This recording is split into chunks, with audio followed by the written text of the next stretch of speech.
How you doing, guys? Welcome to the HTML Email Developer YouTube channel. Please like, subscribe, hit the notification bell.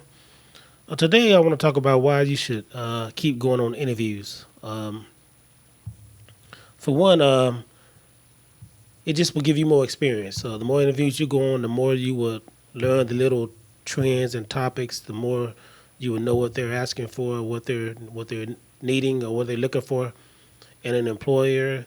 You sometimes know the culture. You know what type of culture that they have, and sometimes it's not a good fit for you, and sometimes it's not a good fit for them. So you'll learn all of that if you're going on a lot of interviews. Um, but also those critical questions that they so dearly want you to answer. Sometimes you'll learn things from going on all those interviews. I remember one time it was kind of embarrassing. A lady had asked me that was interviewing me about KPIs, and I'm like KPIs, and I just started rambling. Didn't know what I was talking about. She probably knew I didn't know what I was talking about. And after the interview was over with, I went and looked and yeah, looked up KPIs, and it says key performance indicators. I'm like, wow, wow. Didn't know. So the next time I had a interview, the next few times I had an interview, they mentioned that uh, KPIs, and I knew exactly what they were talking about. So it is a benefit if you keep interviewing. I know it could be disheartening, and I know it could be bring you a lot of anxiety, and it could bring you down because you're going to all these interviews and you're not getting the job. But I just want to say keep being consistent and just keep going on interviews. And uh, a lot of times, what I do is I just go on an interview, follow up. Sometimes it depends. It depends on if I think I'm a good fit for them or not, and I wipe it off my mind. I go on to the next interview. That's what I do. I don't dwell on it too much. I said, okay, I did my best on the interview. Uh, I can't control anything else, so I just go on and look for other jobs and go on my next interview. Um, Now, the reason I say another reason you want to keep going on interviews because this doesn't happen a lot. It happened to me twice, but not a lot. But it does give you an indication of what's going on with the email uh, developer industry, somewhat. So I had an interview a while back, maybe about almost a year or so ago, maybe longer than that, and I think it was more about I think it's like a Salesforce developer position or something like that, and but I think it was that I think you build emails as well. So this lady they did a webinar for me. This is what they will actually show you the software that you'll be working with, and this is why I say this is a good reason why you should keep interviewing, because sometimes they'll show you what you're going to be using. And the lady showed me the software. I forgot what the name of the software was, and it was guys that it was so easy. She showed me what you'd be doing. I'm like, wow, wow, this is pretty easy. I mean, the software was like it was easy. I mean, I couldn't believe it. I was like, wow, is this it? And then they were paying like what I think around $50 an hour or something like that. So you just never know until you go on these interviews. You just never know. Um, One job say one thing, and then sometimes you'll be doing another. I'll give you another example. I had an interview about a week and a half ago. This is a very well-known company all over the nation. I think they sell cars and stuff.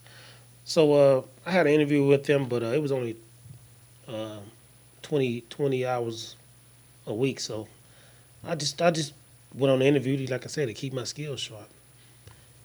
And the guy he did a webinar as well. He showed me what they'll be working on, and I'm like, wow.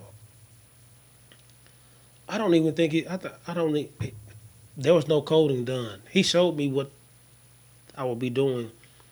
He did drop this template into an email, but it was more about I think automation and triggering the email than it was coding.